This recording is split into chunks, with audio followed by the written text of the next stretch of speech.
Question है which of the following indicates a normal value white blood cell count. इसमें से कौन सा जो नॉर्मल है, एक नॉर्मल है जो ब्लड में व्हाइट ब्लड सेल्स के नॉर्मल काउंट को बताता है। ऑप्शन है 1 मिलियन पर mm,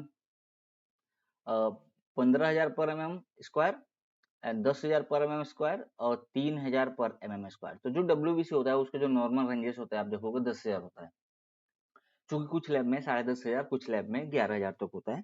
लेकिन यहाँ पे जो ऑप्शन दिया है उसके नियर बाई, तो आप यहाँ पे 10,000 नॉर्मल रेंज मान सकते हो जो WBC का होता है। तो ऑप्शन यहाँ पे हमारा हो जाएगा, जो करेक्ट है वो हो जाएगा C. Red cell destruction occur after, जो रेड सेल होता है ना वो कितने दिनों तक जीव रहता है या कितने दिनों के बाद वह मतलब खराब हो जाता है, खत्म हो जाता है या रिप्लेस हो जाता है। तो जो रेड ब्लड सेल्स होता है इसकी जो लाइफ साइकिल होती है 120 दिनों की होती है।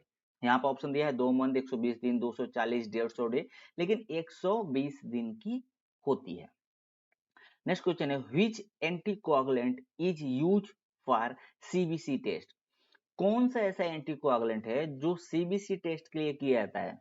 EDTA, potassium, sodium citrate, heparin.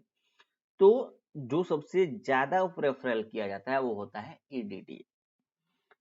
कभी कभी कुछ कंडीशन में हम हिपेरिन में भी सैंपल कलेक्ट करते हैं, लेकिन जो ज्यादा प्रेफरल किया जाता है वो ईडीटीए होता है। यानी कि 99% लोग ईडीटीए से ही करते हैं, 1% से भी कम लोग करते हैं हिपेरिन से। वो भी बहुत कुछ क्रिटिकल कंडीशन में हम हिपेरिन में सैंपल कलेक्ट करवाते हैं और करवाने के बाद फिर से हम बोलते हैं कि हमें हिपेरिन एंटीकोआगुलेंट में सैंपल चाहिए और फिर उसका हम रिपोर्टिंग करेंगे।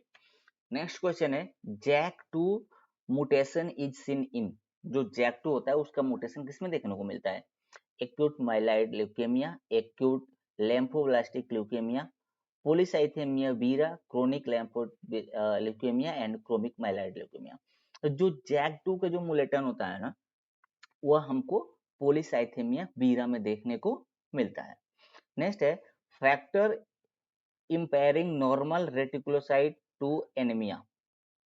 वो कौन सा ऐसा फैक्टर है जिससे आप रेटिकुलोसाइट एनीमिया को इंपायर कर सकते हो? यानी उसमें रेटिकुलोसाइट किसी को दिख रहा है तो पेशेंट को और क्या क्या हो सकता है जिस कंडीशन पे हम और क्लियर कर सकते हैं, कोरिलेट कर सकते हैं रिपोर्टिंग के लिए। तो इसमें देखोगे आप deficiency of iron, vitamin B12 and folate, lack of erythropoietin, मैरोडेसिस, रेड्यूस टिश्यू ऑक्सीजन कंपोजिशन और ऑल ऑफ द। इसमें से सारे के सारे ऑप्शन सही है, तो यहाँ पे हम कर देंगे ऑल ऑफ द एबव। ये सारे के सारे ल्यूकोस रेटिकसाइट एनीमिया को इंपायर करता है। ठीक है। नेक्स्ट है macrocyte hypochromic blood film is found in. Hypochromic and microcytic hypochromic जो ब्लड फिल्म होता है वो कौन से किस में दिखाई देता है? तो ऑटोइम्यून हेमोलाइटिक एनीमिया में, या मेगालोब्लास्टिक एनीमिया में, या अप्लास्टिक एनीमिया में, या क्रोनिक माइलॉइड ल्यूकेमिया, या थैलेसीमिया। तो थैलेसीमिया के जो व्यक्ति होते हैं उसमें आपको देखने को मिलता है माइक्रोसाइटिक हाइपोक्रोमिक ब्लड फिल्म।